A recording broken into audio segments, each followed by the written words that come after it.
Janet and I celebrated 12 years of marriage, having been sweethearts since the age of 10. Opting out of college, I landed an entry-level job as a draftsman at Desmond Engineering right after high school. A year later, we tied the knot, and the following year brought the joy of becoming parents to twin girls, Bethany and Brittany. Despite initial challenges, diligent budgeting helped us through. While still a draftsman, I moved up a few grades, improving our financial situation. We managed to purchase a modest home and owned 2 decent cars. Although not brand new, they were far from outdated. Janet fulfilled her dream of being a housewife, and with our financial stability, she didn't need to work. Both of us remained healthy and fit. Janet had a bit more stature than our wedding day, standing just over 5 feet tall, with dark brown hair and bangs resembling little Marie Osmond. Personally, my physique hadn't changed much since my high school football days as the right tackle.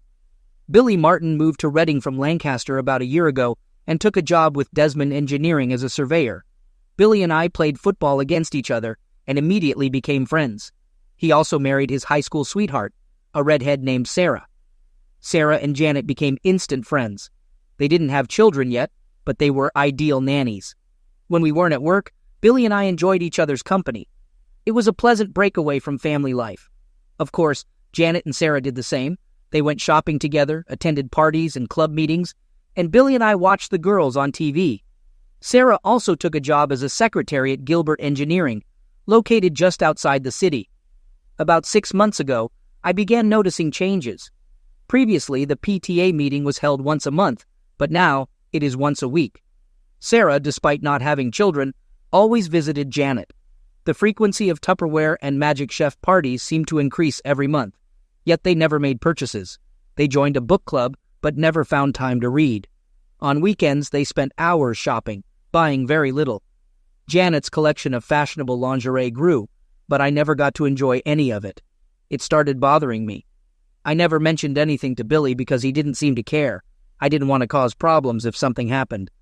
About an hour after putting the girls to bed, Janet came home from some kind of basket party. She took a shower before Sarah picked her up and took another as soon as she got home. This seemed strange to me. While she was in the shower, I quickly checked the basket and found a set of black lace lingerie. Who would wear black lace lingerie to a basket party? I'm not in the habit of checking my wife's underwear, but I did this tonight and found that the underwear were wet and sticky. I put them in my pocket. Until tonight, I had never once delved into my wife's purse or wallet. The only thing I was really interested in was her cell phone. Apparently, she was pretty sure I wouldn't spy because she hadn't deleted a single call in the last week. The majority of calls were addressed to Sarah, but a large number of incoming and outgoing calls were addressed to KC, KH, and KW. Of course, I had no idea who they were, but I quickly realized that the C stood for cell, the H stood for home, and the W probably stood for work. I checked her address book, and Sarah also had 3 numbers listed: Sarah S., Sarah H., and Sarah W. I was amazed at how well organized my wife's phone was. Looking at Sarah's work number, I noticed that it had an extension. Checking KW's number, I found it was the same number as Sarah, but with a different extension. It wasn't hard to guess that Janet was calling and receiving calls from someone who worked with Sarah. It was also easy to guess that Sarah must have been the one who introduced Janet, and the mysterious company, K. Gilbert Engineering, was now closed. I took Janet's phone and dialed KW's number. Upon approaching Ken Sanders' desk, I heard a recorded message stating that he wasn't available at the moment. The message suggested leaving a name and phone number for a callback. After the signal, I ended the call, finding it too easy. Janet poked her head around the doorway and inquired if I was going to bed. I responded that I was almost done with the book and would get up once finished, acknowledging the possibility of falling asleep on the sofa. It was my intention to sleep on the couch. It was a restless night. I kept trying to figure out what I did wrong or what I could have done differently. It was a terrible waste of time and mental effort. Every time I redirected my thoughts to what I should do, they kept coming back to what I should do. I kept looking at the clock and it didn't move. All I knew for sure was that I was not going to take any blame for what happened or what was going to happen. I woke up to the sounds of my 2 little angels cooking breakfast. Janet encouraged them to take care of themselves rather than wait. The idea was good, and it appeared to be effective. While stretching and scratching myself, my wife entered the room and mentioned that I should hurry up or I'd be late for work. I assured her it wasn't a problem as I wasn't going to work that day. When she questioned why, I explained it was due to too many personal problems. With a yawn, I headed towards the bathroom, realizing I needed a shower. Upon my return, Janet seemed a bit puzzled as the girls had already left for school. I grabbed a cup of coffee and sat at the table opposite my wife, who looked at me hesitantly, as if anticipating something but uncertain about what. I straightforwardly requested her to share details about her novel, sensing she might not readily open up and share her thoughts. In response, she asked if my downcast mood was due to suspicions of her being unfaithful. I confirmed my concerns and pressed her to discuss the novel. Despite being married for 12 years, she questioned why I would entertain such thoughts. I insisted on discussing her novel, citing my work commitments for the day and a refusal to engage in games. My wife, with affection, let out an exasperated sigh and leaned in, reassuring me that there was no romance in her novel. I sarcastically acknowledged her honesty, but expressed my inability to appreciate it at the moment. She leaned back, sipping her coffee as if she had taken control of the situation. I then asked if she could answer a few simple questions, to which she agreed. I inquired about her frequent attendance at PTA meetings every week, despite the PTA secretary stating they only held monthly meetings and she hadn't attended one in 6 months. In response, she expressed confusion and a bit less sassiness, claiming she didn't understand what I was implying. I pointed out that she and Sarah attended non-existent PTA meetings every Tuesday and questioned why she would lie about such a matter. Janet took some time to reflect on the question and eventually found an answer. She apologized, explaining that on Tuesday nights, she and Sarah went to Rosie's Cantina for ladies' night to enjoy 2-for-1 margaritas. They hadn't informed me to avoid any misunderstandings, considering Billy and me. She admitted it was a mistake and promised to inform us from now on. I remained skeptical, stating that I would verify her explanation. I suggested Sarah might support her, but I questioned what the people at Rosie's might say. In response, she emphasized that I was making a big deal out of it. She then shifted the focus, asking about my behavior at little Tupperware parties, questioning why I took a shower before leaving and another upon returning home. I explained that it was to eliminate the smell of smoke from my hair, as many women smoked at those gatherings. She continued probing, asking why I wore fancy underwear to those parties, but not for her, unless it was a special occasion. I admitted not having a good answer, stating that I just wanted to feel dressed up when going out. Janet's lies began to irritate me, and I struggled to control my anger, realizing it was time to address the situation. I confronted her with the soiled underwear I found the previous night, accusing her of deception. I expressed my awareness that the substance on the underwear was not mine, and warned her against claiming it was due to a yeast infection. My anger escalated, and I demanded an explanation. Janet fidgeted in her chair, avoiding eye contact, seemingly unable to provide a quick response. Frustrated, I pressed her further, questioning why she had come home with soiled underwear and insisting on an explanation. She urged me to stop and expressed her inability to endure the situation any longer, claiming we had been married for 12 years. She questioned how I could treat her in such a manner. The continuous stream of lies and constant denial overwhelmed me with all the strength I could muster. I hurled my partially filled coffee cup across the room, shattering the front of the microwave. This time, there was no doubt I had Janet's attention. The expression on her face was new, as she had never witnessed my anger before. Leaning over the table, I confronted her loudly, demanding information about Ken Sanders. She rose from the chair and moved towards the sink, trying to evade the conversation, repeatedly stating that he was just a friend. I persisted, asking if she had a close relationship with him. In a terrified tone, she admitted to it. I pressed further, questioning if she had slept with him the previous night. With remorse in her voice, she confirmed it, urging me to stop and expressing sincere apologies. She stood at the sink, sobbing uncontrollably. After pouring myself fresh coffee, I heard Janet's cell phone ringing. Her eyes shifted nervously between me and the phone as she suggested answering it, identifying the caller as Ken. I pressed the speakerphone button and greeted Ken, who sounded distressed, mentioning a call attempt on his work number the previous night. Janet seemed frozen with fear, and I nodded in acknowledgement. She hesitated in responding to Ken's inquiries about her presence and whether something was wrong, eventually admitting that I was present and aware of their situation. I intervened, addressing Ken and informing him that I had some matters to attend to in the morning, but promised to visit him in the afternoon. I suggested having emergency on speed dial. Ken didn't hang up but remained silent. Ending the call, I returned the phone to my pocket. Janet, now in her robe, stood at the sink, trembling.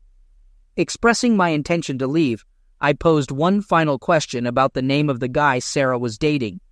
She reacted by pleading with me not to ask. In her distress, she threw the second cup across the room, causing it to crash against the tiled wall behind the sink. In a hurried manner, she provided the name as Kelvin, specifically mentioning Calvin Bostic. She informed me of her return later in the afternoon and instructed me to clear out my belongings before then. She mentioned her mother staying with the girls temporarily and assured assistance in retrieving any items I couldn't fit in my car. She emphasized not to contact her and requested informing her mother of my whereabouts. She remained still, offering no further words as I walked out the door. Of course, I had no idea what to do next. I decided to go into the office and see Billy. I considered him a friend and believed he should know what was happening. It was easy to deduce that Sarah met Calvin at work and became friends with him. Ken was likely Calvin's friend in need of a date. I might have simplified this a bit, but I thought it was close enough. Billy was absent from the office, probably engaged in some form of betting or similar activities. I called him on his cell phone and shared the distressing news about Janet and Sarah having boyfriends, revealing that the supposed meetings and Tupperware parties were actually social gatherings. He questioned the credibility of the information and found it hard to believe. I suggested asking Sarah about a guy named Calvin Bostic, who worked with her and Gilbert, as I suspected she might have introduced Janet to someone from their workplace. Billy expressed disbelief upon learning about Calvin Bostic, as they had graduated together. I also mentioned a guy named Ken Sanders, describing him as a tall, skinny individual. I shared my belief that Janet would likely warn Sarah soon, as she had given me various excuses before finally confessing. After our conversation, I went to HR to request a short leave, finding it impossible to focus on work. It took only 10 minutes to transfer my tasks to another draftsman. Meanwhile, Janet's cell phone rang, displaying Sarah's name on the caller ID. I answered the call, pretending to be Janet, and inquired about the situation. Sarah apologized, thinking she was calling Janet, and mentioned that Billy had received information at the office. Expressing my anger and disgust, I asked Sarah to clarify what someone had said to Billy. She revealed that she intended to take Janet home and suggested that bothering Janet at that moment was not ideal, as she was busy packing her belongings. Surprised by this revelation, I questioned the reason for packing and learned that Janet planned to return to live with her parents temporarily. Enjoying the pause on the other end of the line, I smiled, imagining the scenarios running through Sarah's mind. In response, I advised her to inform Calvin about Billy's impending arrival, implying that he might appreciate a head start. Sarah reacted with shock and disbelief, exclaiming, "No, God, no," before hanging up. This woman's nerves. We only had one credit card, so canceling it was no problem. We also had an ATM or a debit card. It took me 5 minutes to change the PIN number. I had no idea what to do with the checking account, so I just ignored it for now. In any case, I needed it to pay utilities and other bills. I just hoped Janet didn't take any receipts with her. The cell phone rang again, but this time, it was my phone. Billy chased Calvin Bostic out of the Gilbert building and caught him in the parking lot. He was in jail and wanted me to tell his brother from Lancaster to come and post bail for him. I called his brother. There was nothing more I could do for Billy, so after lunch, I went to Taco Bell. I visited my mom and dad, explaining everything to them. Mom was more than willing to watch the girls for a while. She stayed with me during the week, and the twins stayed with them on the weekends. Now it's time to visit Ken Sanders. The guys in Gilbert's drafting department were eager to tell me about Billy's visit that morning. The drafting department overlooks the parking lot, and they saw everything that happened. Billy caught Calvin before he could get to his BMW. He threw him over the hood of one of the cars and started smashing his face. The guards followed them and tried unsuccessfully to get Billy out. Finally, one of them punched Billy in the neck with a stun weapon. He wasn't home yet when they put him in the police car. They had to take Calvin in an ambulance. One of the guys showed me the office where Ken Sanders worked. It was empty. Looks like old Ken quit suddenly this morning. We walked past Sarah's desk. She wasn't there either, but it looked like she was still working there. 10 minutes later, I found out Ken's home address and headed to the parking lot. It was a small ranch with no garage. There was a white Lexus in the driveway with the trunk and back doors open. As I approached the door, Ken Sanders came out with an armful of clothes. He dropped everything and rushed back into the house. As soon as he saw me, I tripped over the things he dropped and managed to see him exit out the back. As I entered, I had to laugh at his reaction. Damn, I wasn't like Billy. I was a good guy. It looked like the kind of place that would be rented fully furnished. That's why he didn't have a truck. In another 10 minutes, he would have finished and left town. I was looking forward to talking to Ken, but I didn't want to chase him. I looked around the room for anything interesting and got a few pleasant surprises. The first thing I picked up was his cell phone. It lay on the table in the living room next to a folder containing his passport and some personal documents. There was a cute little laptop computer on the dining table. I couldn't find anything else, so I packed up the few goodies I had and left. I didn't want to do anything that could be considered criminal, so I resisted the urge to crash his car. This was beautiful. I believe it might be considered a crime to take items from the house, but he left the door open, and anyone could have taken them. Unable to restrain myself entirely, I let the air out of just one of his tires. He'd need to empty the truck to access the spare tire, and I'm sure he'd do it with one eye on the street, searching for me. I'll retrieve it later. He got the message. I went to the prison to see Billy. His brother and he were occupied with legal matters, so I just waved and smiled at him. It seemed he had everything under control. Mom was already at home and dinner had started. We chatted briefly, and then I brought the things I bought from Ken into the office where my computer and belongings were kept. Before I could examine them closely, Beth and Britt returned from school. I decided it would be best to inform them about what was happening before they inquired. I didn't get a chance. Bethany eagerly greeted me, questioning why Grandma was present and inquiring about Mom's whereabouts. I explained that Mom and I decided to take a break from each other, and she would be staying with her parents for a while. Brittany seemed pleased with the news, claiming victory in a bet with Bethany. She gloated about winning and explained that their argument revolved around Mom cheating on me. Bethany, however, denied ever mentioning anything about Mom cheating, asserting that they were not naive and knew what was happening. She admitted that Brittany was right and that Mom was indeed cheating on me. Expressing surprise at how I found out, she criticized me for being slow and too trusting. Brittany, in an unusual gesture, placed her hand on my shoulder, attempting to console me. The situation was surreal. A 12-year-old girl trying to comfort her father in the midst of a family crisis.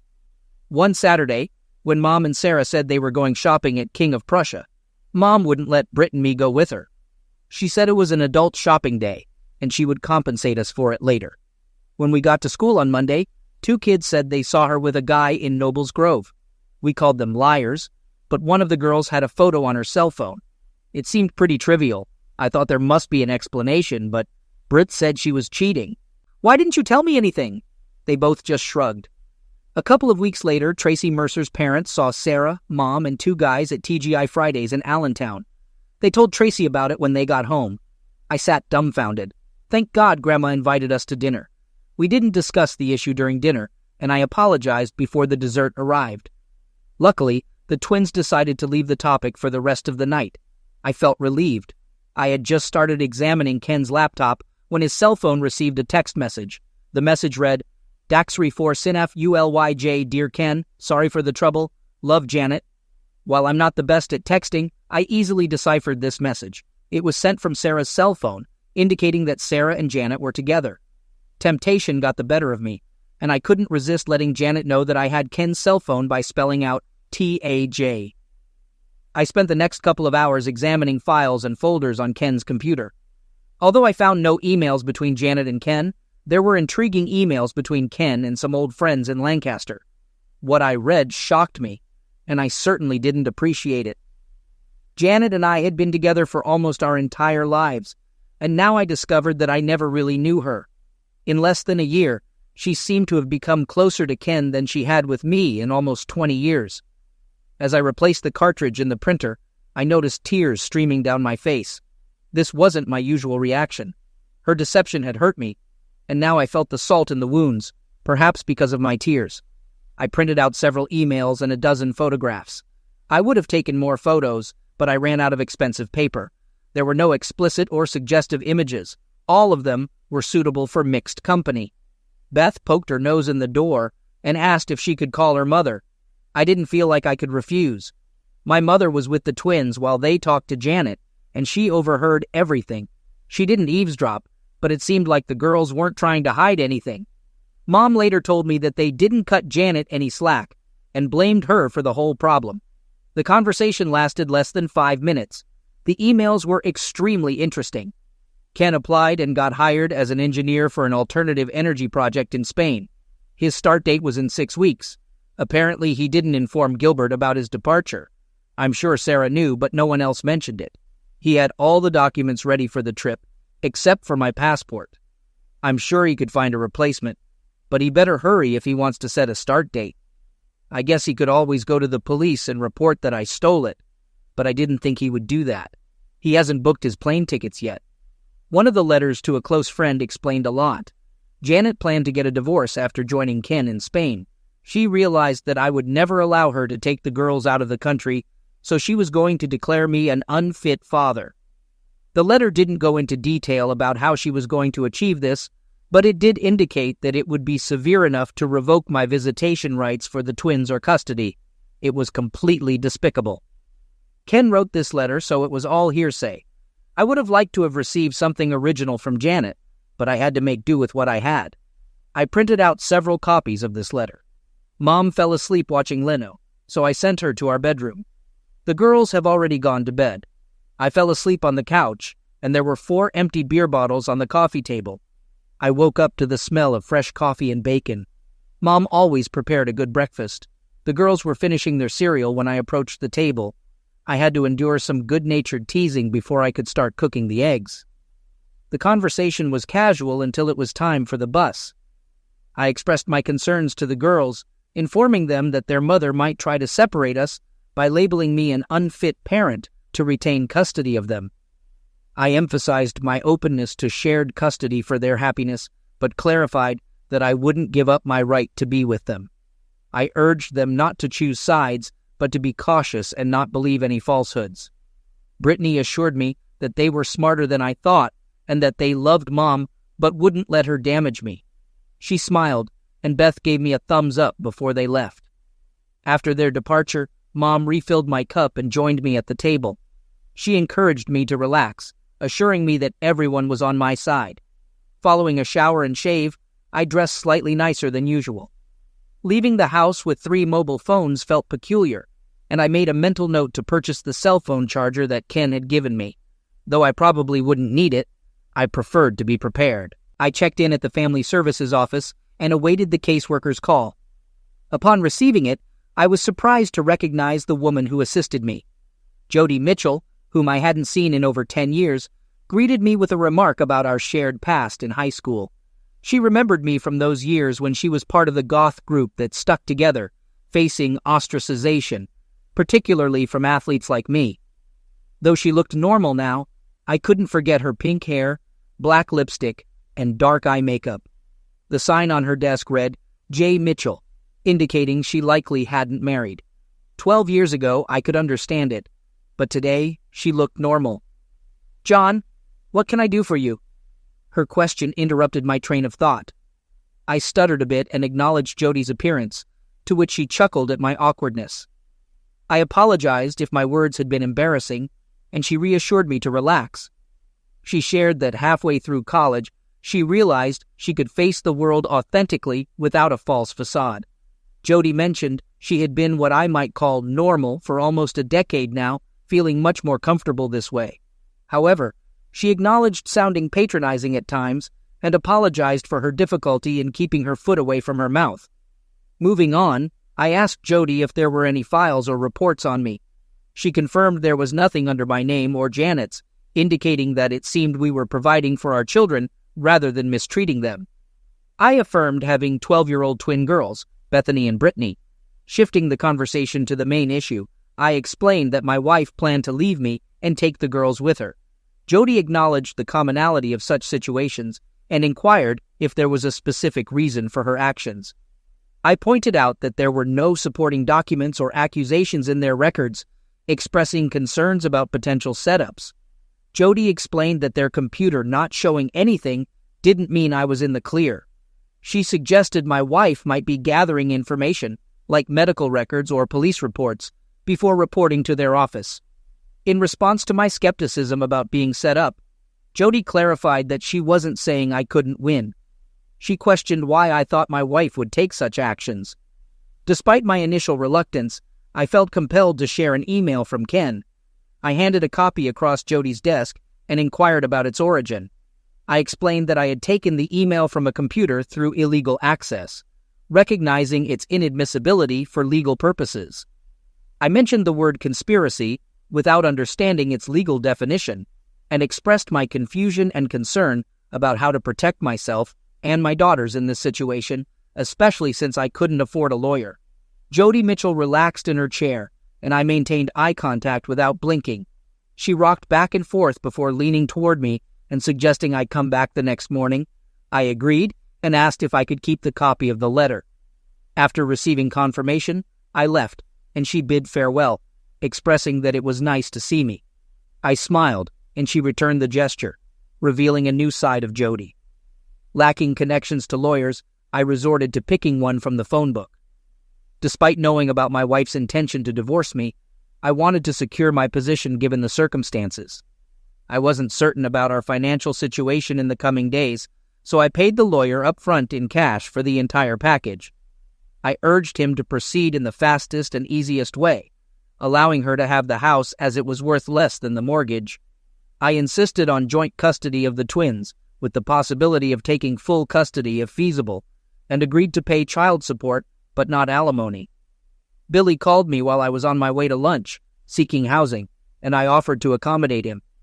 We met at Taco Bell for lunch, and when I approached, Billy had a silly smile on his face. Curious, I inquired about the reason for his happiness. Billy shared that a friend at Community General Hospital had informed him about Calvin. Sarah had visited him at the hospital, unaware of Calvin's wife and children arriving. The situation became chaotic, leading to hospital security escorting Sarah out. Billy walked past Gilbert to talk to her, but found that she was no longer there. I asked about the details of Calvin's family situation, and Billy admitted he didn't know why Calvin's wife didn't live with him or why he didn't go home to his family on weekends. However, he expressed a lack of interest in these details. Billy decided to take a week off from work to sort out his affairs, and we planned to figure out his accommodation since my mother also lived at home. Billy intended to go to his house to gather some clothes and personal belongings in case Sarah wasn't there. He had no intention of talking to her anymore. Later, on my way to see my insurance agent, I received another call from Cameron Wilcox, Janet's father. He requested my presence to help figure things out, mentioning Janet's despair and her unhelpful mother. The meeting would include Cameron, Janet, Janet's sister Carla, and myself. Despite uncertainty about the goals of the meeting, I agreed to be there in about 20 minutes. It was a somber gathering. I brought a folder of evidence and skipped the coffee. Who wants to start? John, Janet believes you're overreacting. She insists you were angry and coerced her into saying untrue things to appease you. According to her, she did nothing wrong, and you have no right to evict her. I sensed that my wife was presenting a highly embellished version of the events to her parents. While I understood her reluctance to admit infidelity, I resented her shifting the blame onto me. Cameron expressed his desire for facts to better understand the situation and questioned what I expected him to do, prove she's a liar, or admit I made a mistake. I explained that Janet claimed not to have a boyfriend, but just shared a few drinks with friends from Sarah's workplace, interpreting it differently. I pointed out that she had over 80 phone conversations with this friend in the last month and asked about the frequency of calls to Cameron and her mother. They both turned to Janet, who avoided eye contact. I raised the issue of Ken's cell phone, and when no one spoke, I asked Carla to read a text message sent to Ken right after I asked Janet to leave. The message apologized for the trouble and expressed love. Janet covered her face with her hands, and Cameron shook his head slowly. I shared photos from an outing Janet and Sarah claimed was at the King of Prussia Mall, but was actually at Nebelgrove. Cameron questioned Janet about the hand-holding in the photos, suggesting that Ken was more than just a friend. Tears flowed slowly as this unexpected outcome unfolded. I presented more photos, indicating that they were taken at Olive Garden and Red Lobster. I mentioned the stains on Janet's underwear, but decided not to discuss them at that moment. Cameron apologized for calling me in for such a situation, expressed his upset at being tricked, and shook my hand as I left. Janet left the room sobbing like a child, and there was no discussion about the stains on her underwear at that time. Cameron assured me that the situation wouldn't be ignored. Upon returning home, Mom and Billy had already set up a fold-out bed in the living room. It wasn't a hallway, just a small extra room where I kept my computer.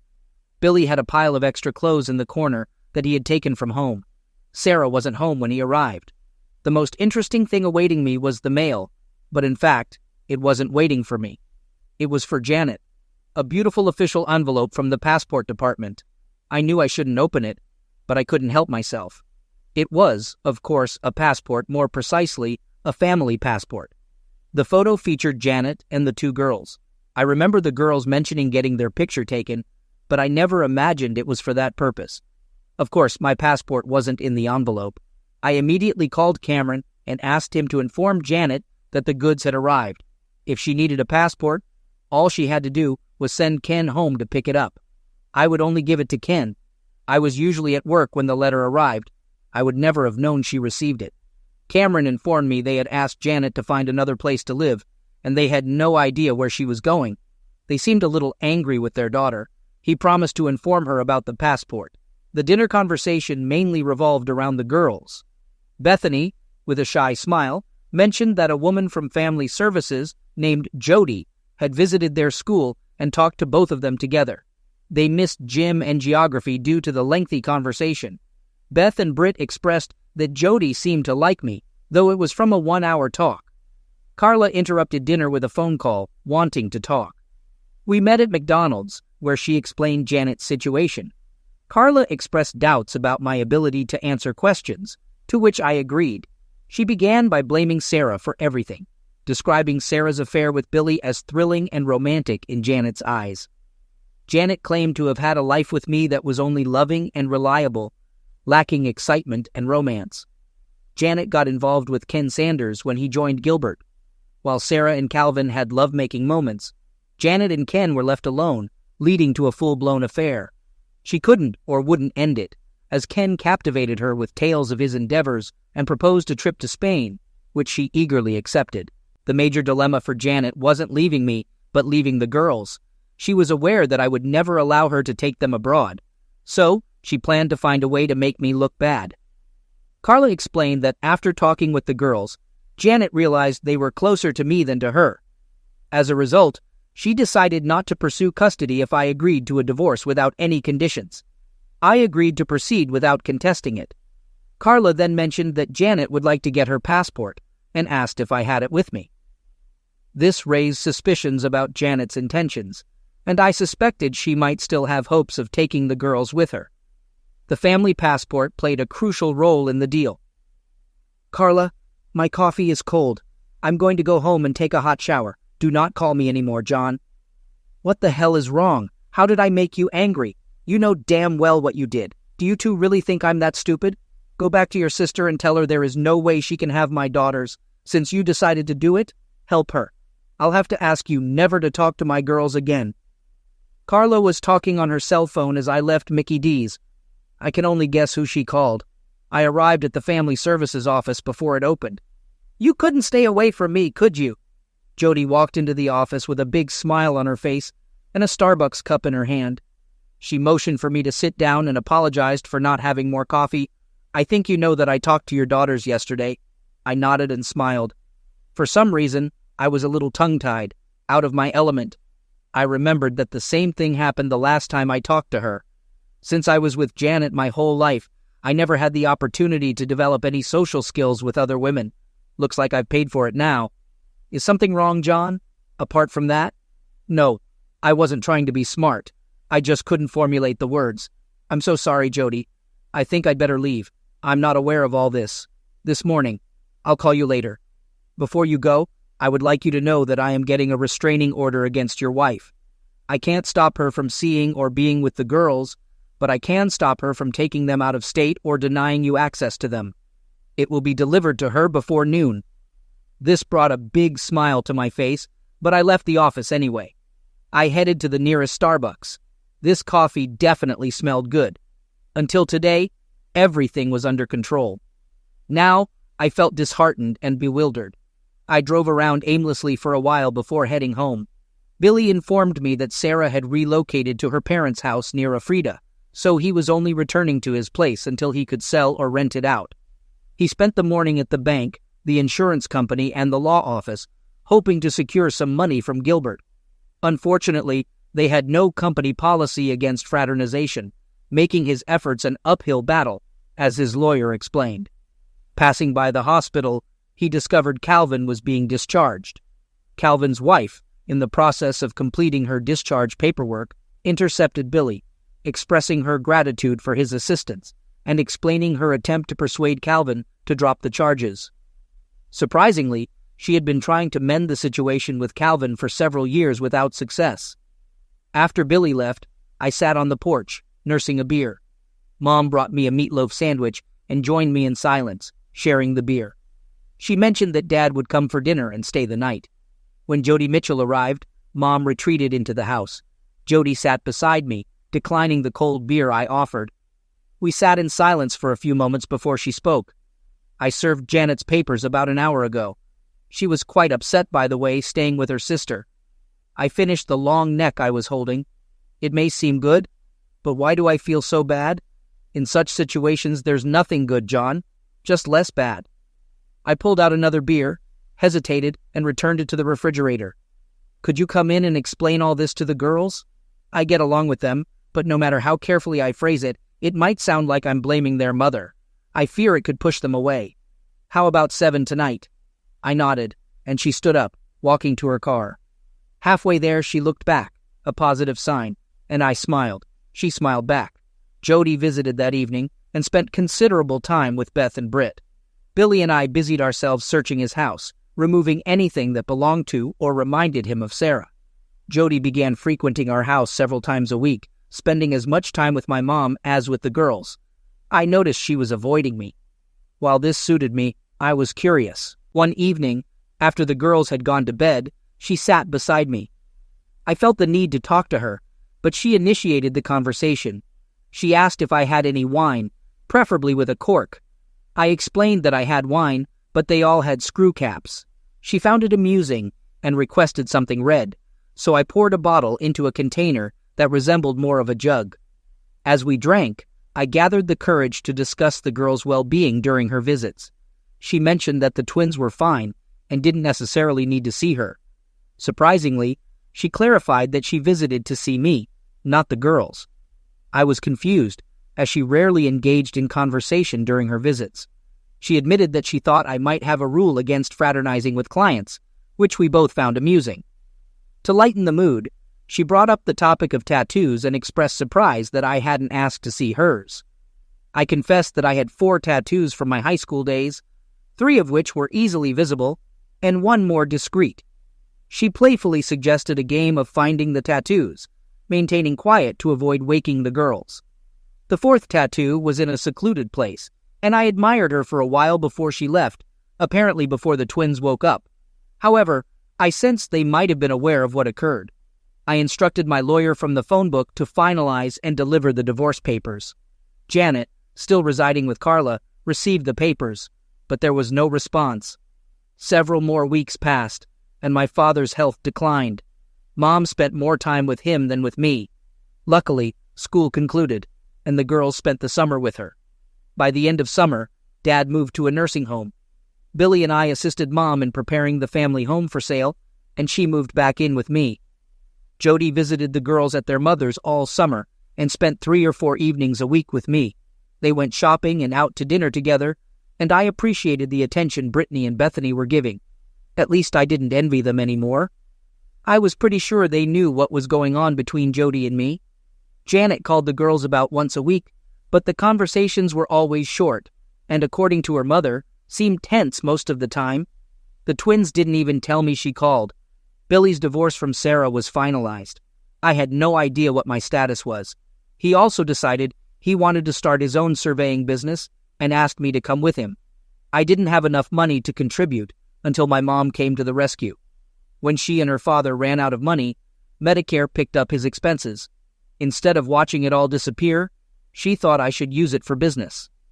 I believe she also thought of it as an investment in her future. 3 months later, Billy and I had our own small surveying business. Fortunately, my drawing skills developed into drawing stories. About a week into the new semester, the twins were visited by their mother. They thought they would go to the guidance office to see Jody, and they were both disappointed to see Janet. They tried their best to be polite and respectful to her, but they still couldn't.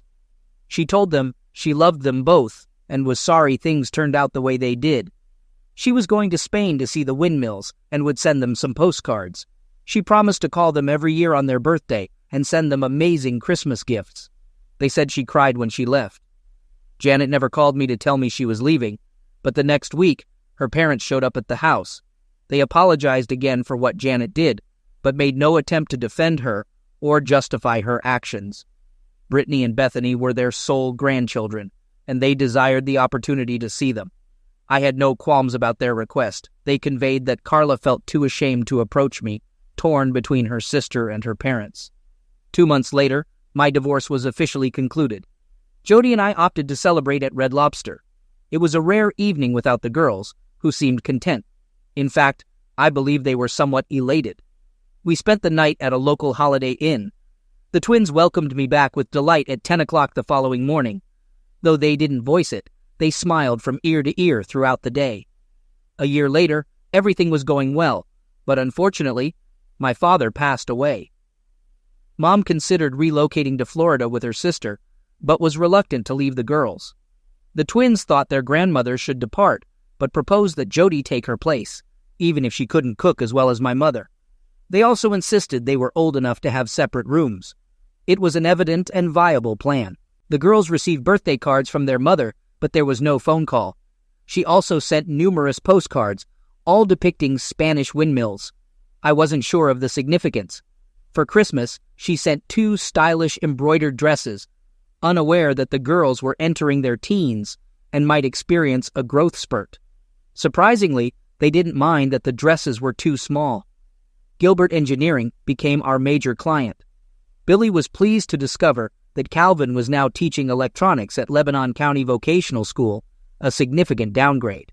Calvin was no longer married, and Sarah remarried and relocated to California. Ken Sanders didn't last 6 months in his new job, now working in the States, but his whereabouts remained unknown.